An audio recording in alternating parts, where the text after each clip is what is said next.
Ready to sell some of your Vanguard mutual fund shares? Whether you're rebalancing your portfolio or need the funds, selling investments requires specific steps. In this guide, I'll show you how to sell a Vanguard mutual fund. To sell your Vanguard mutual fund, log into your Vanguard account online. Navigate to the specific account holding the mutual fund you wish to sell, e.g., brokerage or retirement account.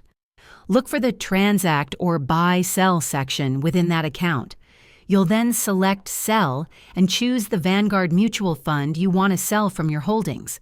You'll specify the amount you want to sell, either by dollar amount or by the number of shares.